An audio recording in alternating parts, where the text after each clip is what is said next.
विष्णुविलासिनि जिष्णुनुते भगवति हेशिति कण्ठकुटुम्बिनि भूरि कुटुम्बिनि भूरि कृते जय जय हे Mahishasuramardini रम्यकपर्दिनि शैलसुते.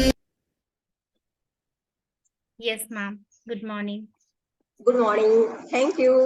Thank you for the welcome note. And hello everyone. A very good morning to you all and a very good musical morning to me because सकाळची सुरुवात इतकी प्रसन्न झाली तुमचं सगळं म्युझिक आणि ते डान्स वगैरे पाहून मला खूप छान वाटलं.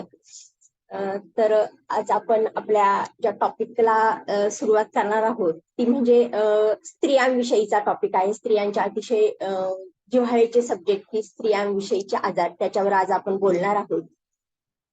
नवरात्र आहे चालू सध्या. आपण स्त्री शक्तीचा म्हणजेच आदिशक्तीचा आपण जागर करतोय. तर आज या स्त्री शक्तीचा जो जागर आपण करणार आहोत तर त्याला अनुसरून अशी एक कविता मला सहज भेटली तर मला आज ती तुमच्याबरोबर शेअर करावी वाटते. तर आज आपण या शेअर सेशनची सुरुवात एका कवितेने करूयात. त्या कवितेचं नाव आहे नारी शक्ती. पूजा हूँ अर्चना हूँ मैं इस जग की भवानी हूँ. पूजा हूँ अर्चना हूँ मैं इस जग की भवानी हूँ.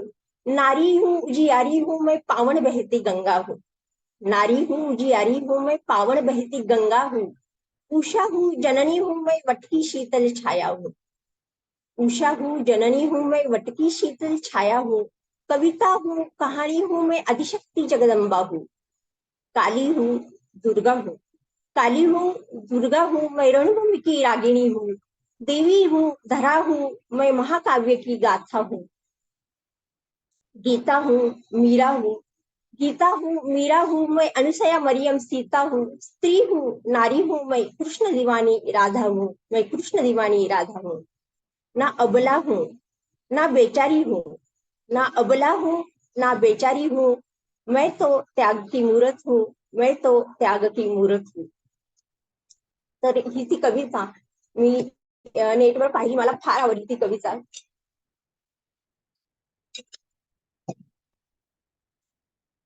तर म्हटलं आज तुम्हा सगळ्यांबरोबर ती शेअर करूया. मंडळी, आपण स्त्री शक्तीचा, जसं मी आता बोलले की आपण नवरात्र चालू आहे आणि आपण स्त्री शक्तीचा जागर करतोय. तर ही जी स्त्री शक्ती आहे तिला दैनंदिन जीवनामध्ये अनेक वेगवेगळ्या लढ्यांवर लढावं लागतं. जेव्हा ती घरामध्ये असते तेव्हा वात्सल्याचं रूप धारण करते आणि जेव्हा ती बाहेर पडते त्यावेळेस घराचा उंबरठा ओलांडून जेव्हा ती बाहेर पडते तेव्हा तिला एक सुरक्षा कवच स्वतःच्या अंगाभोवती ओढून घ्यावं लागतं.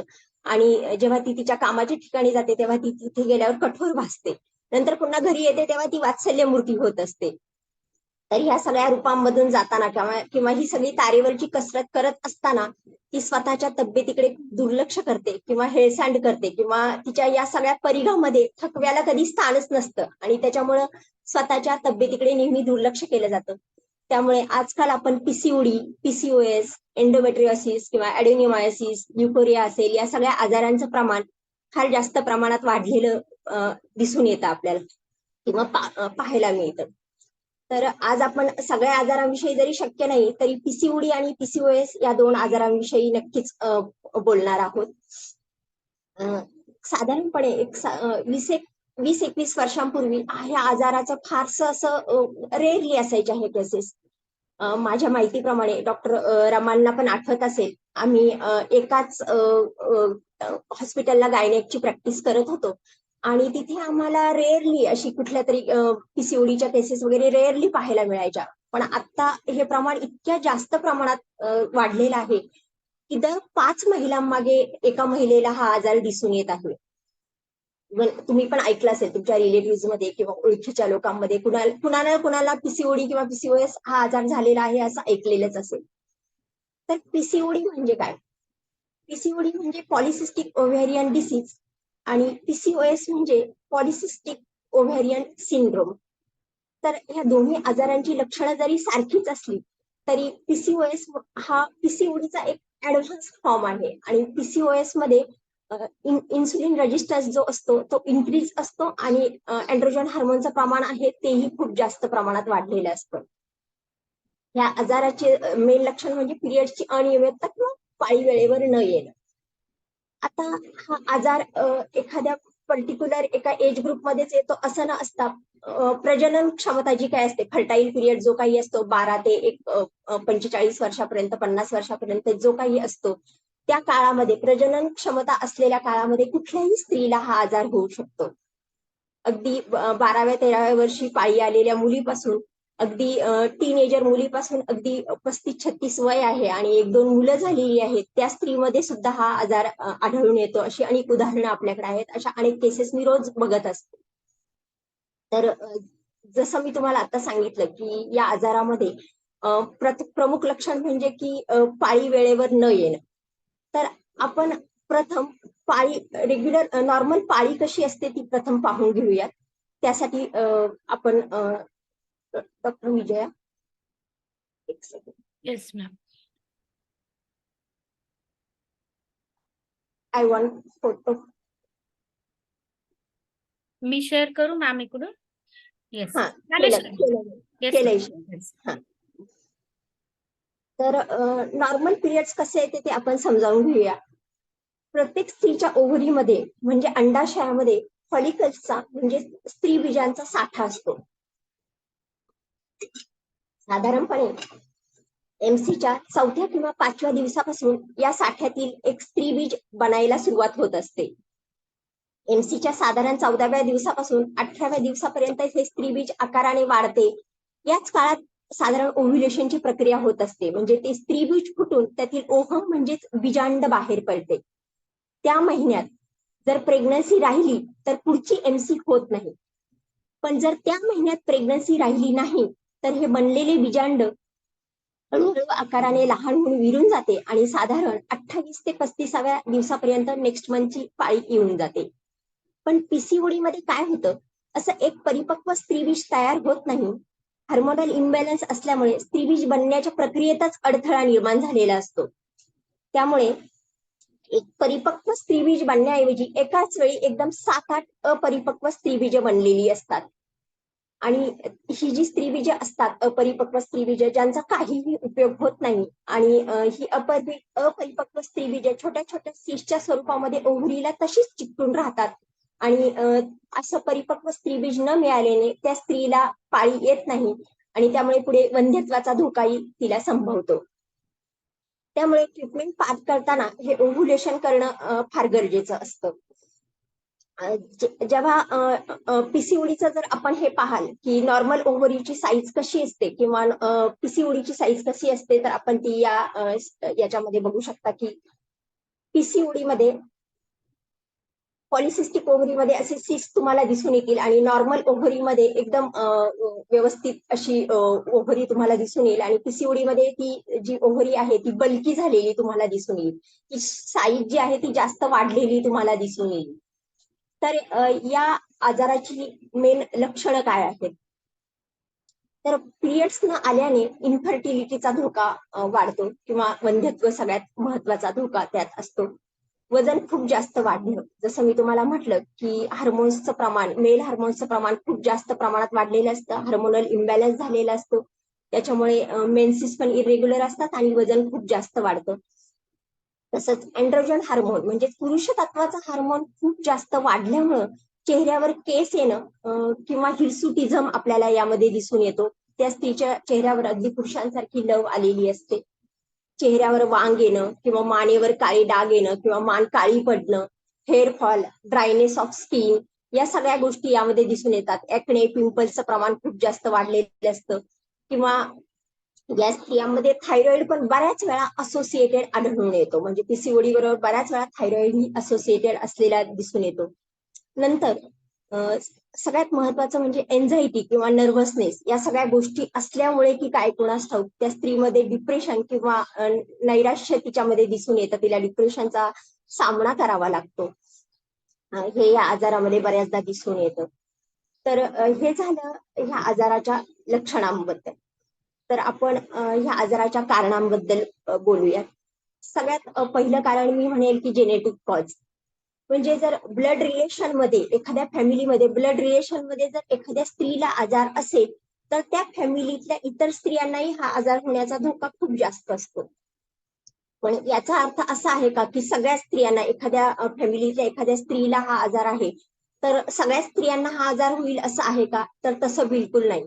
सपोज एखाद्या फॅमिलीमध्ये 4 बहिणी आहेत आणि त्यांच्या कुणाला तरी आत्याला किंवा मावशीला म्हणजे मॅटर्नल किंवा पॅटर्नल साईडला कुणाला तरी हा आजार एखाद्या स्त्रीला हा आजार आहे आणि त्या 4 बहिणी आहेत तर त्या 4ही बहिणींना पीसीओडी होईल का? तर नाही, असं नाही. त्यातली जी स्त्री जास्त स्ट्रेसला एक्सपोज झाली असेल किंवा मग खूप जास्त मेडिकेशन घेतलं गेलं असेल पूर्वी कुठल्या आजारासाठी आणि तो आजार जर दबला गेला असेल तर त्या स्त्रीची इम्युनिटी ऑलरेडी लो झालेली असते आणि मग अशा प्रकारचा आजार होण्याची शक्यता खूप जास्त वाढते. त्यामुळं जेनेटिक कॉज हे एक कारण आहे. दुसरं कारण आहे म्हणजे डायटरी हॅबिट्स, ज्या की खूप चेंज झालेल्या आहेत आताच्या काळामध्ये. खूप जास्त इरिटेटेड कोल्ड ड्रिंक्स पिणं किंवा प्रोसेस फूड खाणं किंवा मग जंक फूड खाणं याचं प्रमाण खूप जास्त वाढलेलं आहे. टीनेजर्स मध्ये तर याचं प्रमाण आहेतच, पण आता हल्ली जर फॅमिलीमध्ये पण बाहेरून फूड मागवणं किंवा बऱ्याचदा फोमो म्हणजे फिअर ऑफ मिसिंग आउट जे म्हणतो की आता बाकी सगळे खातायत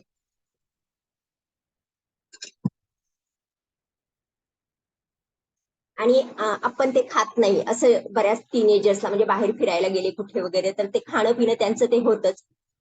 म्हणजे माझ्याकडे काही पेशंट असेही आहेत की एक टीनेजर मुलगी आहे पेशंट तर तिला दररोज एक कोल्ड्रिंकची बॉटल लागायचीच पिण्यासाठी. का तर मग बाहेर गेले सगळे फ्रेंड्स खातायत मग त्यांच्यासमोर मलाही काहीतरी केलं पाहिजे मग मी ते खाते पिते वगैरे असं कारण ती मला सांगायची.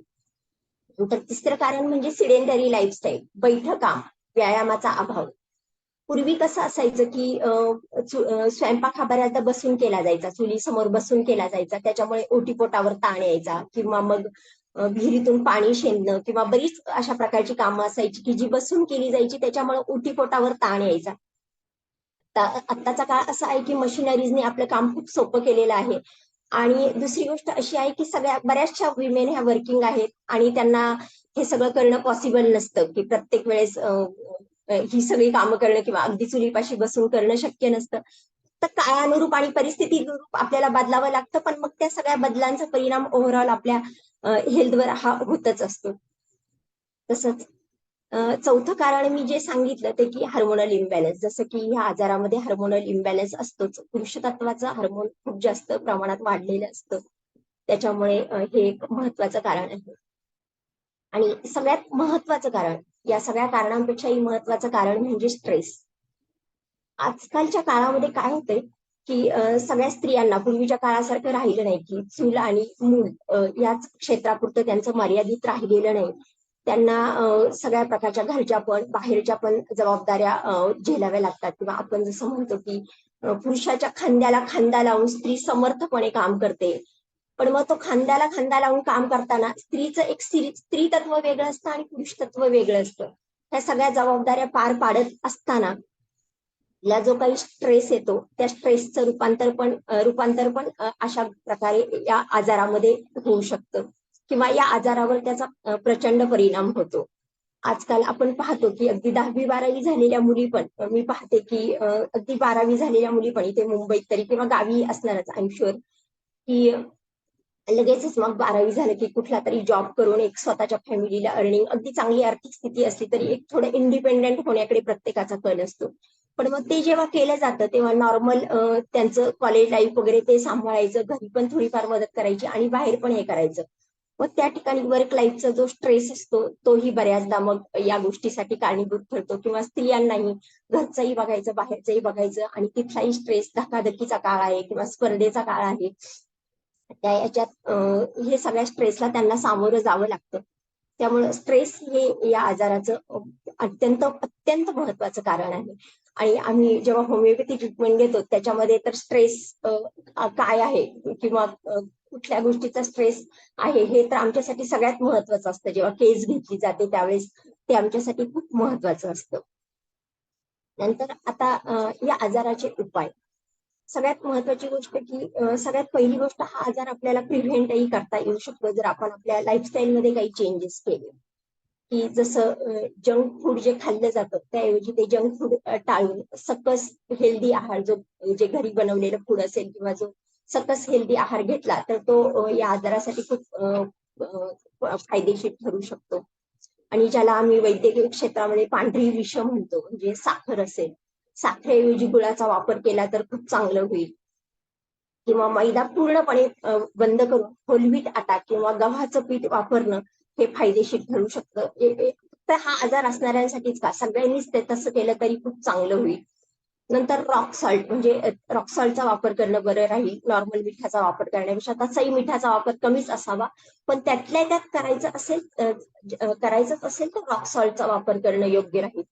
आणि चौथी गोष्ट म्हणजे जे तेल असतं, तेल वापरण्याऐवजी आपण जे गावरान तूप किंवा घरी बनवलेलं जर तूप आपल्याकडे अवेलेबल असेल तर त्या तुपाचा वापर आपण अन्न पदार्थांमध्ये करू शकतो.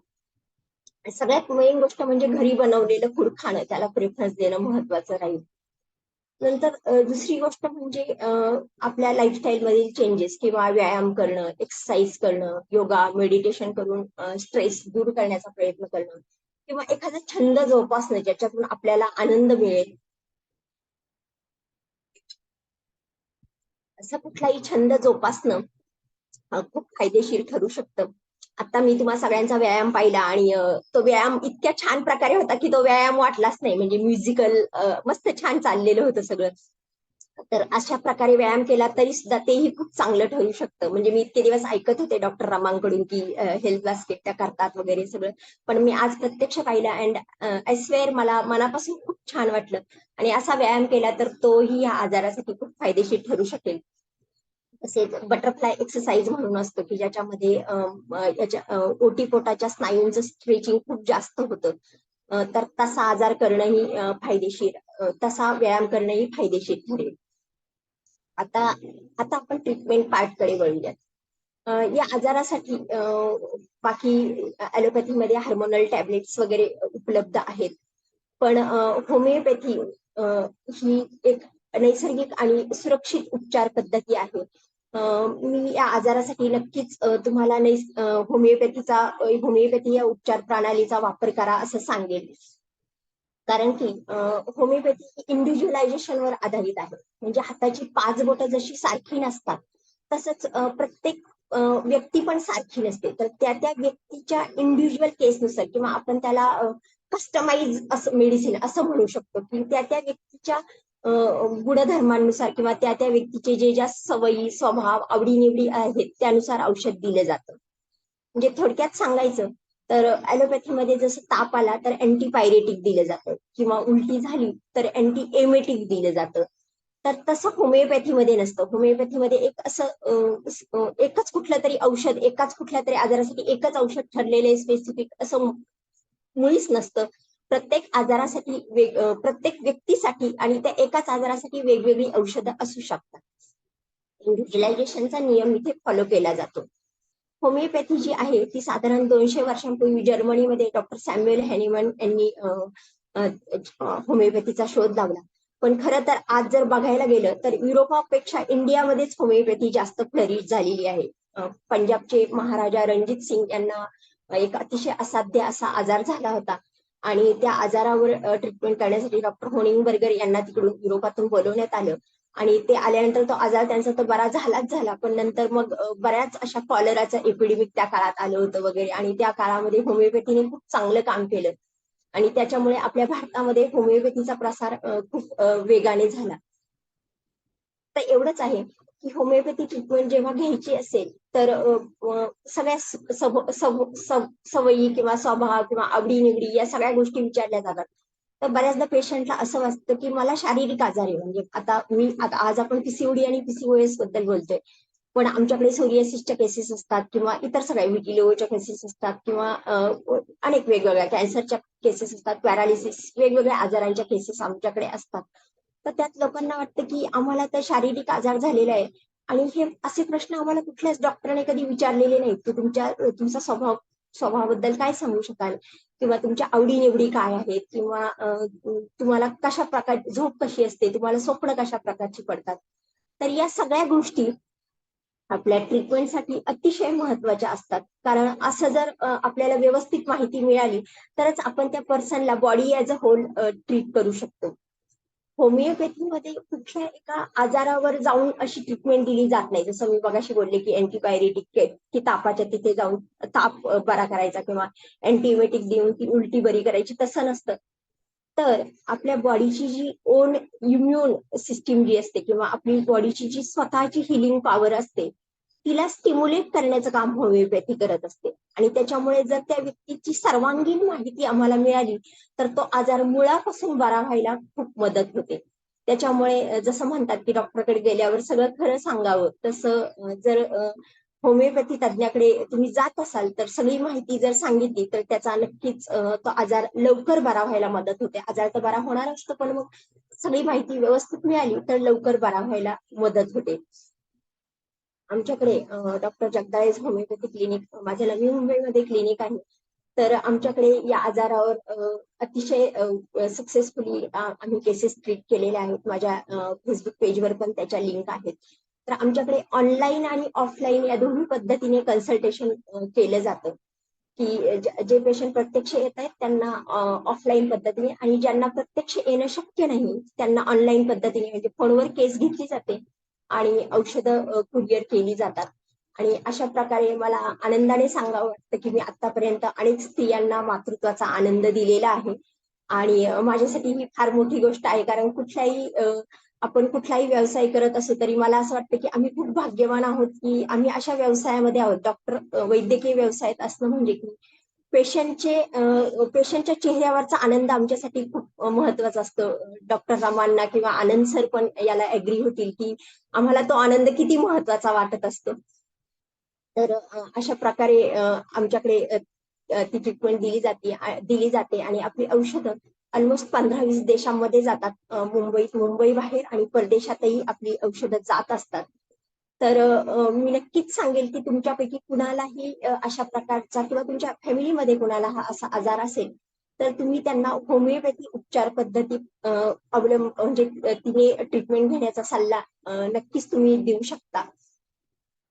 आता हे सगळं झालं ह्या आजाराबद्दल. आता मला जाता जाता एक गोष्ट सांगावी वाटते. आजार तर भरपूर आहेत स्त्रियांचे गायनेकोलॉजिकल डिसऑर्डर्स, पण वेळ थोडा कमी आहे. त्याच्यामुळे आज मी फक्त पीसीओडी आणि पीसीओएस या 2च आजारांविषयी बोलेल. कधी नंतर वेळ मिळाला तर नक्कीच मी दुसऱ्या आजारांविषयी इथे येऊन बोलेल. तर मला जाता जाता एक गोष्ट सांगावी वाटते की पूर्वीच्या काळी साक्षरता असायची. म्हणजे साक्षरता म्हणजे आताच्या काळात आरोग्य साक्षरता होणं फार गरजेचं आहे. मी हा शब्द फार जबाबदारीने वापरते की आरोग्य साक्षरता. कारण पूर्वीच्या काळी आपण लहान असताना वगैरे तुम्ही ऐकलं असेल की साक्षरता म्हणजे शब्द साक्षरता असायची, की शब्दांची साक्षरता. प्रत्येक व्यक्तीला लिहायला वाचायला येणं म्हणजे शब्द साक्षरता असायची. नंतर मग आपण जलसाक्षरता शिकलो की पूर्वीच्या काळी खूप गावं अशी असायची की टंचाई असायची, पाणी टंचाई वगैरे सगळं असायचं. मग नंतर रेन वॉटर हार्वेस्टिंग किंवा वेगवेगळे टेक्निक्स किंवा आता नदीजोड प्रकल्पांचं पण चाललंय. तर त्या सगळ्या प्रकारामधून जलसाक्षरता निर्माण व्हायला मदत झाली. किंवा अर्थसाक्षरता. पूर्वी अगदी ट्रॅडिशनल वेज असायचे इन्व्हेस्टमेंटचे, आता वेगवेगळे. पूर्वी फक्त आरडी किंवा एक नॉर्मल एफडी असतील तशा इन्व्हेस्टमेंट केल्या जायच्या, पण मग आता लोकांना एसआयपी कळायला लागले किंवा मोर ऍडव्हान्स की ज्याच्यातून जास्त फायदे होतील अशा इन्व्हेस्टमेंट लोक करायला लागले. तसंच आरोग्य साक्षरता होणं ही फार गरजेचं आहे. की त्या आजारांविषयीची बऱ्यापैकी माहिती मिळणं आणि त्या आजारांसाठी कोणती पॅथी उपयुक्त ठरेल याचीही माहिती लोकांना असणं फार गरजेचं आहे असं मला वाटतं.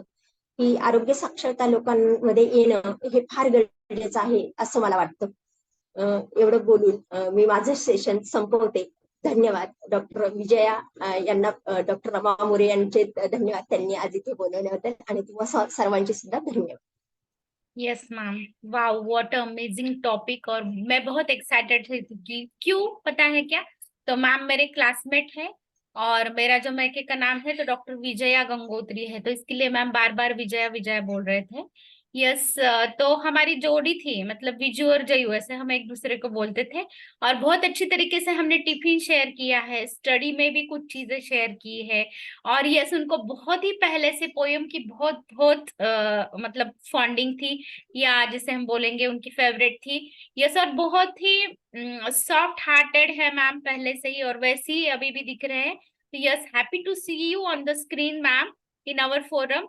और यस, बहुत ही अच्छी, बहुत अमेजिंग टॉपिक लिया आपने, जो अभी घर घर में पीसीओडी या पॉलिसिस्टिक ओवेरियन डिसीजेस के पेशेंट्स हैं, उनकी वजह से जो इनफर्टिलिटी के प्रॉब्लम्स फेस करने पड़ रहे हैं, या पुबर्टियल एज की जो गर्ल्स रहती है, उनमें भी बहुत सारा ये प्रमाण पाया जा रहा है, और समझता नहीं है कि इसके साथ क्या करना है। तो yes ma'am, our forum is also working for that, तो making the world healthier and happier. तो उसमें ये जो आपने कॉजेज बताए, मैंने तो बहुत सारे नोट्स निकाल लिए हैं। तो जैसे कि आपने बताया कि जेनेटिक्स, या फिर जो डाइट में चेंजेस हुए हैं, या जब अपने क्लाइमेटिक चेंजेस हुए हैं, या जो हमारी लाइफस्टाइल चेंजेस हुए हैं, तो हम इस फोरम पे मैम न्यूट्रिशन के लिए और लाइफस्टाइल चेंजेस करवा के लेने के लिए बहुत अच्छी तरीके से हमारी वेलनेस आर्मी वर्क करती है। क्योंकि लाइफस्टाइल चेंजेस के लिए जब कोई लोग एक्सरसाइज करते हैं अकेले में, तो उतना इंटेंसिटी और कंटिन्यूटी कंसिस्टेंसी से नहीं करते हैं जितना सबके साथ में करते हैं। और ऐसा पाया गया है कि सब आप ग्रुप में एक्सरसाइज करते हैं तो विजरल फैट डेफिनेटली कम होता है, और न्यूट्रिशन के बारे में बहुत अच्छी तरीके से टॉपिक लिए जाते हैं। और यस, और मैं ऐसा बोलना चाहूंगी कि आज आप बोले कि मैंने सेशन, तो यस मैम, यहाँ पे ये एंड नहीं हो रहा था, तो लेट्स गेट स्टार्टेड। और यहाँ से आगे आप एक छोटे छोटे टॉपिक बना के हमारे मॉर्निंग और इवनिंग फोरम के लिए जरूर आप थोड़ा टाइम देंगे, ऐसा मैं आपको बोलना चाहूंगी।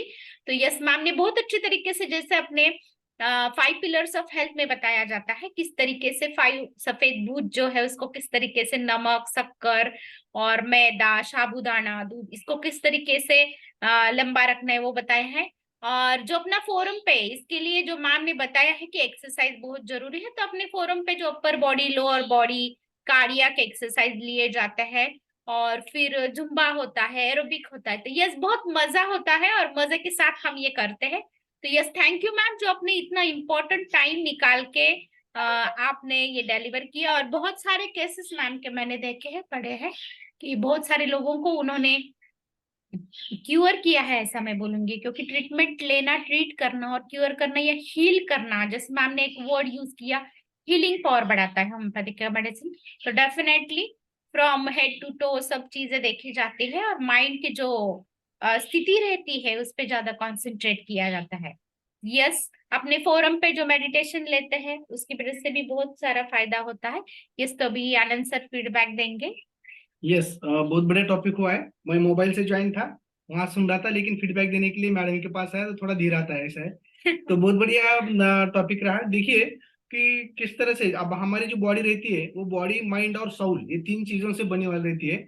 और इसमें जो वर्ड यूज किया जयश्री मैडम ने कि आरोग्य साक्षरता, सच में अभी साक्षरता तो आई है, लेकिन आरोग्य साक्षरता तो नहीं है। अभी कोविड पीरियड में हमने देखा है कि कोरोना पीरियड में किस तरह से पूरा वर्ल्ड एक ये जागतिक महामारी में कोलैप्स हुआ था।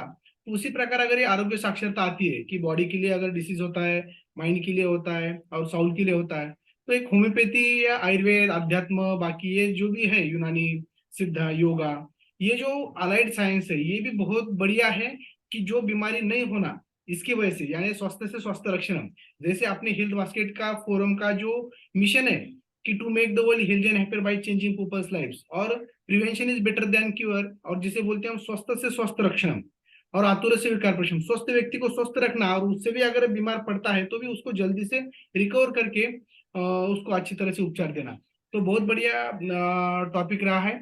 और विशेषता, जैसे अभी नवरात्र में हमारे फोरम के ऊपर जो हेल्थ बास्केट के ऊपर सभी जो डोमिनेंसी करती है वो सभी लेडीज ही है, आदिशक्ति है, जिसे हम बोलते हैं कि यत्र नार्यस्तु पूज्यन्ति रमयन्ति तत्र देवता, इस हिसाब से न मातु पर देवतम।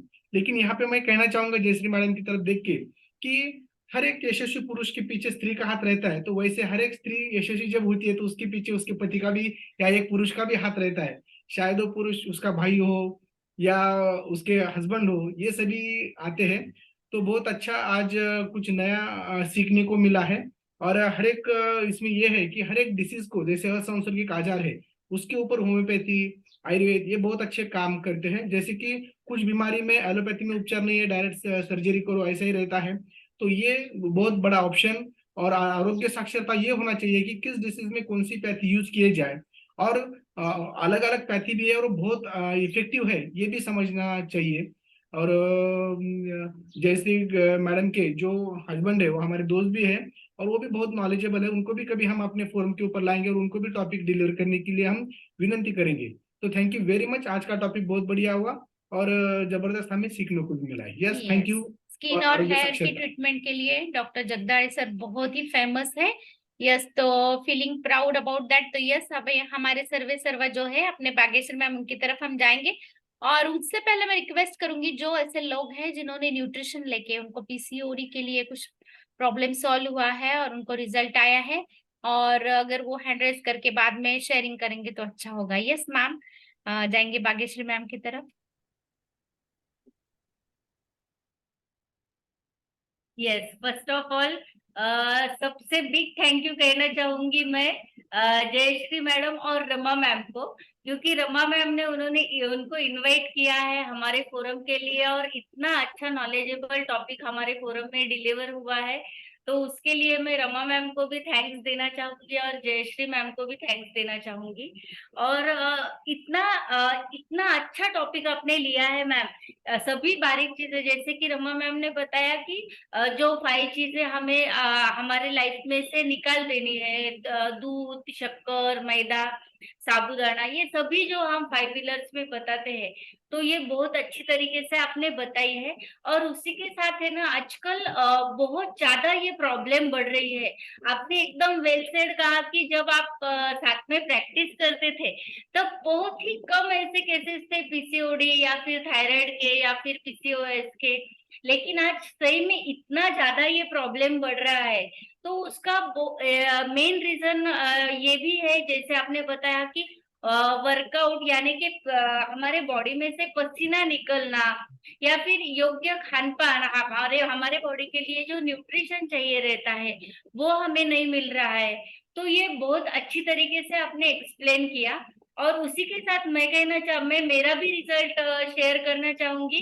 बीइंग अ डॉक्टर, आप समझ सकते हो, आप मेरा फोटो देख के, कि किस तरीके से मेरी हालत हो गई थी। ये मेरा फोटो है।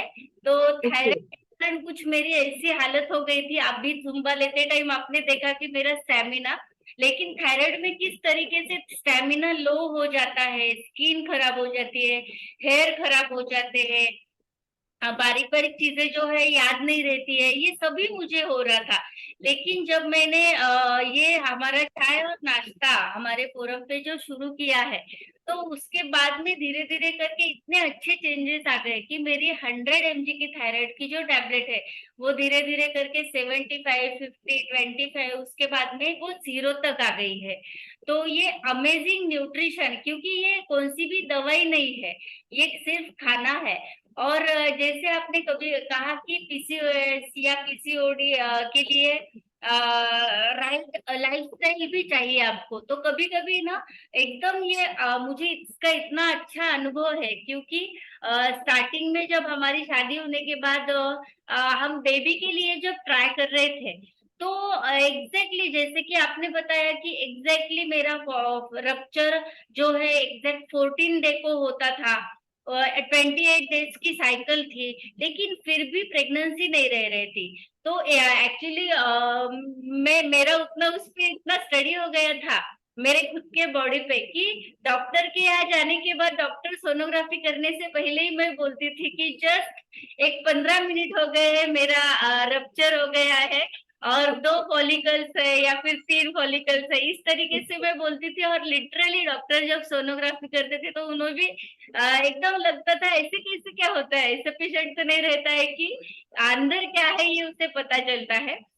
लेकिन ये चीजें जो है ना, तो फिर डॉक्टर ने भी कहा कि इतनी अच्छी साइकिल होने के बावजूद ये क्यों नहीं रह रही है, क्योंकि लगभग 6 साल तक प्रेगनेंसी के लिए ट्राई कर रहे थे लेकिन नहीं रह रही थी। तो डॉक्टर ने कहा कि ये अनएक्सप्लेन इनफर्टिलिटी है। कभी कभी ये एक्सप्लेन नहीं कर पाते कि क्यों नहीं हो रहा है, क्योंकि जैसे हम बोलते हैं कि जन्म आणि मृत्यू, जन्म और मरण जो है वो उसके हाथ में है, बाकी साइंस ने कितनी भी प्रगति कर ली है या फिर आगे चला गया है, तो इसी तरीके से होता था। तो उसके बाद में फिर ट्रीटमेंट के लिए कुछ रहता ही नहीं था कि अनएक्सप्लेन है तो हम क्या करें।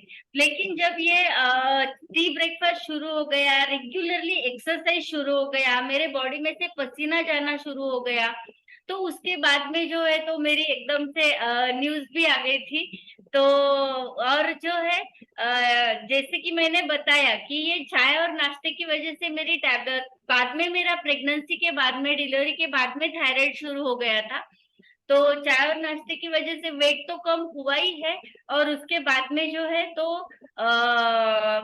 थायराइड की टैबलेट भी कम हो गई है। तो हमारे बॉडी के लिए एक तो पसीना निकलना, हैप्पी हार्मोन सिक्रेट होना, ये सभी इम्पोर्टेंट है।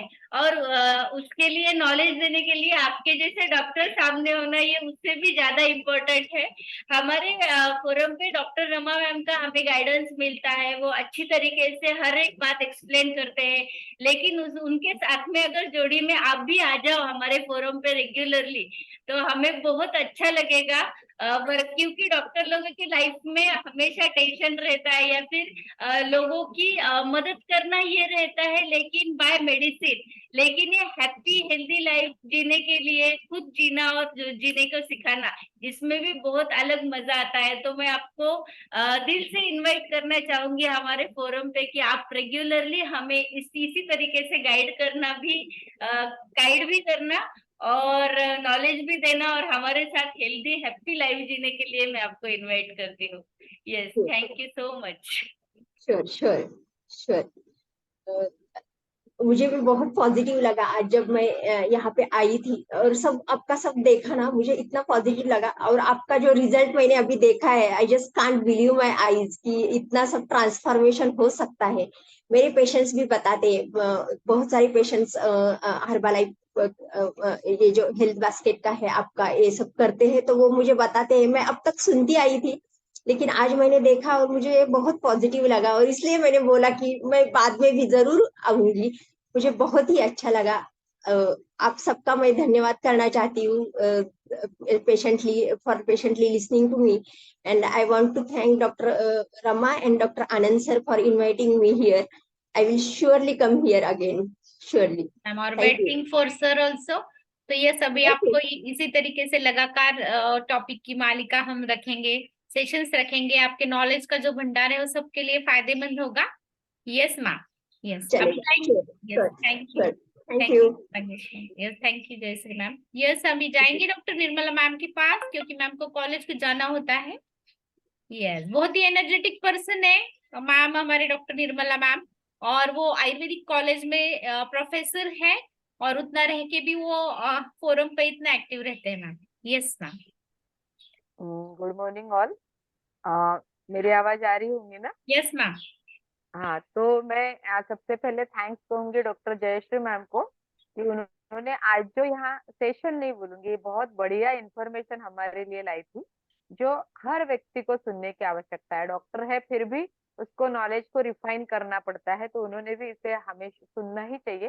तो मैं थोड़ा काम में इधर उधर थी, तो मैंने हेडफोन लगा के आज सुना, और बहुत ही सुंदर तरीके से आपने एक्सप्लेन किया। लेकिन मुझे 23 साल पहले का मेरा एक वाक्य यहाँ पे याद आ गया कि जैसे अभी अपने बागेश्वरी मैम ने भी यहाँ शेयर किया कि प्रेगनेंसी के लिए बहुत लोग ट्राई करते हैं, और अनएक्सप्लेन इनफर्टिलिटी कुछ रीजन नहीं होता है। लेकिन जैसे अपना टी और ब्रेकफास्ट जो है वो हमारे शरीर के अंदर के ही जो भी लैक्यूनाज रहते हैं उसको पूरा करके आपको गुड न्यूज तुरंत यानी बहुत जल्दी से यहाँ पे मिल जाती है। तो ऐसा ही हमारे मेरे साथ में भी था। मुझे उतना ज्यादा आइडिया नहीं था कि पीसीओडी पीसीओएस, क्योंकि साइकिल नॉर्मल था और सभी कुछ नॉर्मल था, लेकिन सिर्फ अनओव्यूलेटरी साइकिल थी। तो उसके लिए बहुत सारे हार्मोनल ट्रीटमेंट लेना पड़ता था, और उससे क्या होता था कि स्ट्रेस लेवल बढ़ जाता था। हर महीने जाके वो चेक करवाइए, उससे भी और एक टेंशन, हुआ कि नहीं, ओव्यूलेशन हो रहा है कि नहीं, मैच्योर हुआ कि नहीं, वो हम बहुत देखना पड़ता था। लेकिन ये ऐसा ट्रीटमेंट तो मैंने बहुत किया तब 1-1.5 साल। लेकिन उसके बाद में एक इंसिडेंस ऐसा हुआ कि मैंने कॉलेज ज्वाइन किया, जिस कॉलेज में आज मैं ज्वाइन हूँ। और लकीली बोलो या जो कुछ भी सरकमटेंसेस थे, यानी क्या हुआ कि जो स्ट्रेस लेवल था, जो मैं घर में रहती थी, क्लिनिक में जाती थी, वहां पे भी एक ही चीज दिमाग में रहती थी कि प्रेगनेंसी रहना चाहिए, प्रेगनेंसी रहना चाहिए।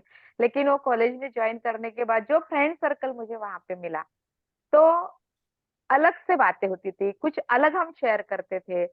तो उसकी वजह से तुरंत वो कॉलेज में जाने के बाद तो दूसरे ही महीने में मुझे प्रेगनेंसी हुई।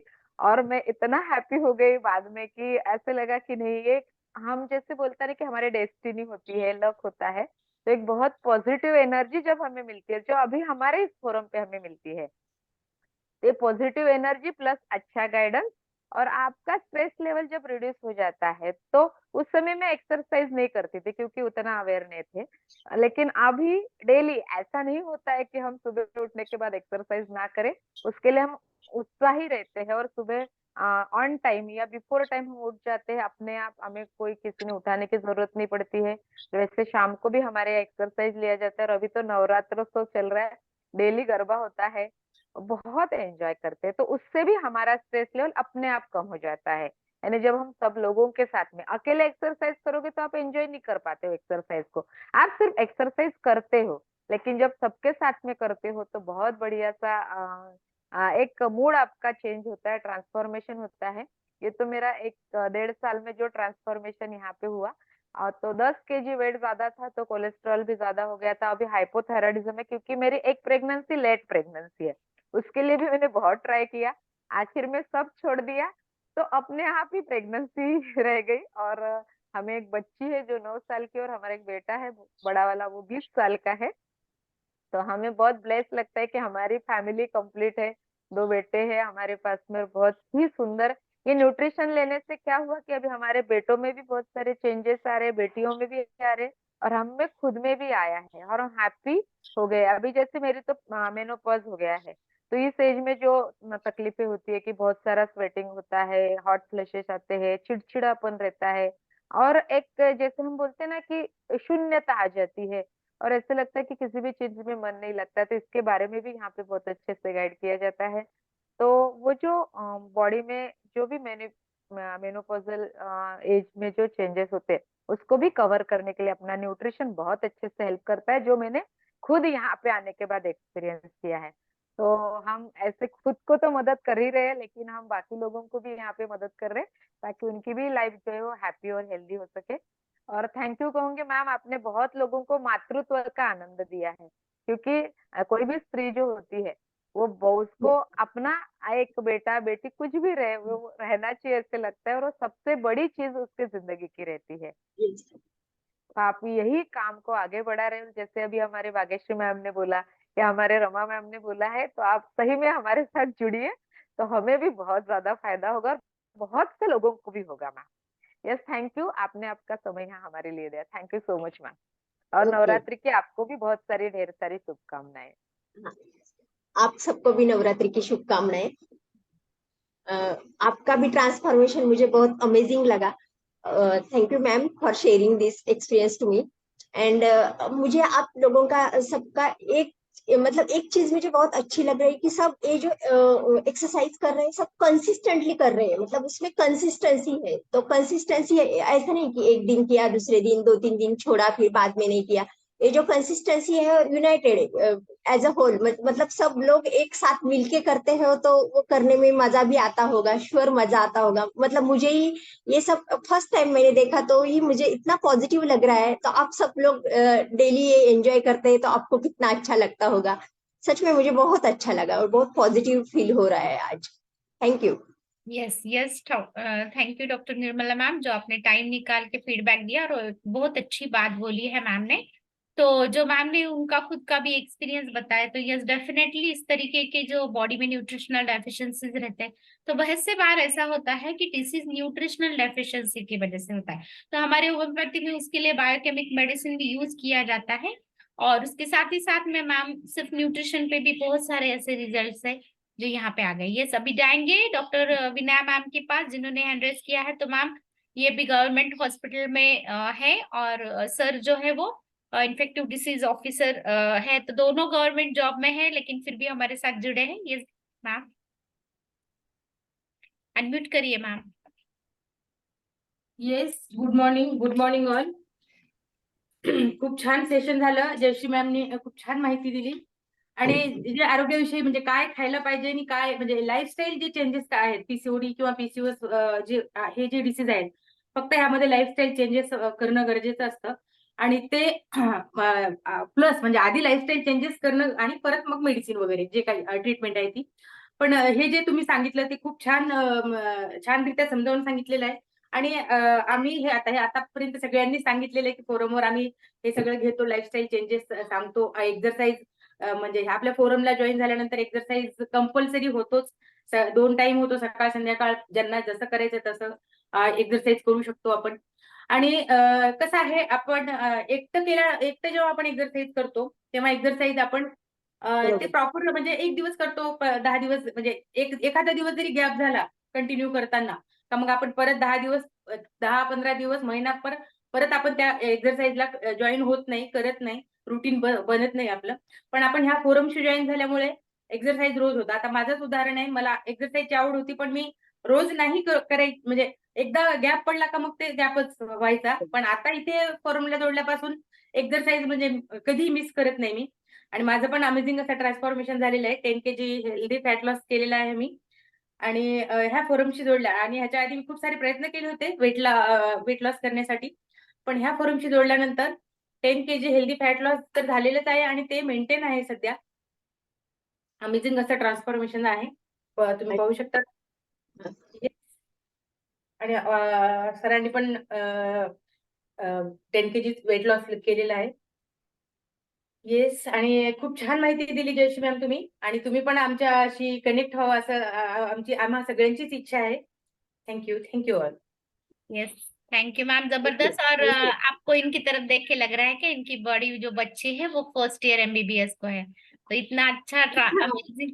यस मैम, बिल्कुल भी नहीं लगता उनकी तरफ देख अजिबात के। वाटत नाही, अजिबात असं वाटत नाहीये. और मैम Very जो है nice.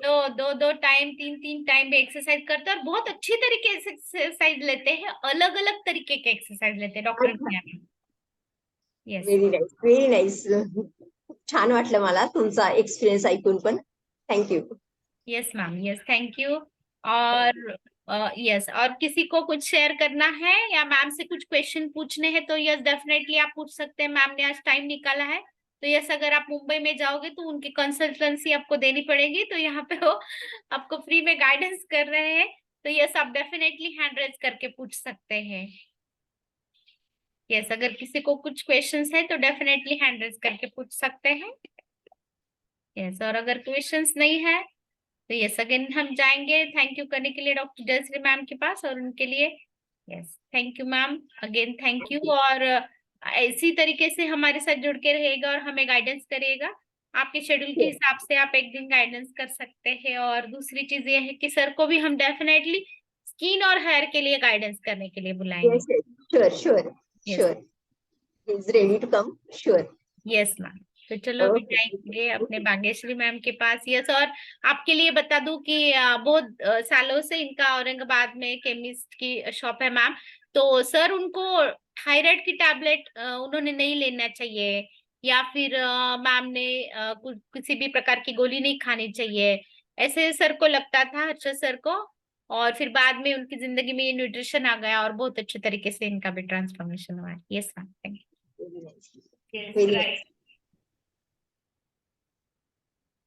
यस, तो अभी चलो सब लोगों ने कैमरेज ऑन करने हैं, तो हम गेस्ट स्पीकर के साथ झूमेंगे। यस डेफिनेटली, यस फटाफट से गुनगुना